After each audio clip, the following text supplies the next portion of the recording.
The Prince with the Lion Eyesight and the Reverend Sister, a tale of Shisong. In the heart of Shisong, in the hinterlands of Bui, which some youths have described themselves as boys and girls from NSO, no Bibanso boy, there was a young African prince called Buri, stood as the pride of his people. The only son of Shufai Tanli, he was always adorned in princely regalia, his charisma enchanting every maiden who laid eyes on him. His intelligence was unmatched, and his understanding of the gods and culture made him a beacon of wisdom. One fateful day, as Prince Buri strolled along a narrow path, a stunning maiden crossed his path. Her beauty was spellbinding, and the prince found himself irresistibly drawn to her. But as he sought to meet her gaze, the maiden called Doof transformed into a ferocious lion and lunged at him. Breathless and bewildered, the prince sought counsel from his parents, Shufai and Wirbatanli, that is, the king and queen. They explained to him the mystery of his escape. The gods of Shisong and Nsoland had blessed him with divine protection. Saddened, the prince realized that most maidens bore the mark of the lion when he gazed into their eyes, leaving him despondent and without a partner.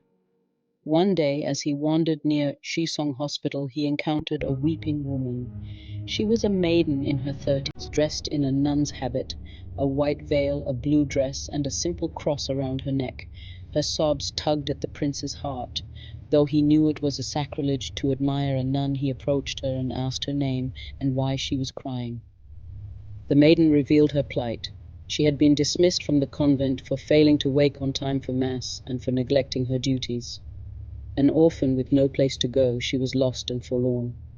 As Prince Buri looked into her eyes, he saw not the mark of the lion, but a vision of angels, a joyous wedding under an iroko tree, playful children, and a lush green kingdom. For the first time, he knew he had found his match. Moved by her story, the prince took her to the palace. There she was lovingly transformed, her nun's attire replaced with a vibrant Ankara princess gown, adorned with beads and cowries. She was now called Asheri, meaning "let us be glad." She lived as a maiden with Shufai and Wirba, and understood the traditions of the Banso people. Both Prince Buri and Maiden Asheri started dating, and they could be seen by villager, standing under avocado trees, sitting on the corn and beans farms, and sometimes by the river Bui, starring and playing with water dot during the harvest festival celebrations. With the entire kingdom gathered, masquerades were seen dancing and climbing on rooftops. The Banso people do not believe they are masquerades because they are not human, just to clarify. The prince suddenly stopped the drummers, and Anu said that he was able to hear the chosen maidens dance steps.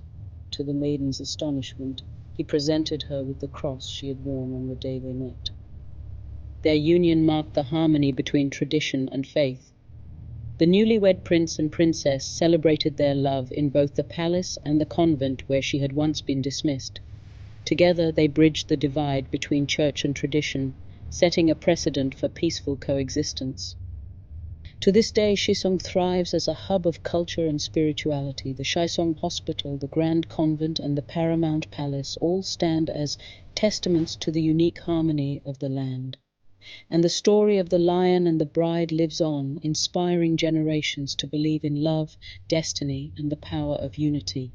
They finally had 3 kids, 2 girls and 1 boy, called Berry, Jude, and Fomo. Please kindly like, share, and subscribe for more. youtube.com/stories at the village square.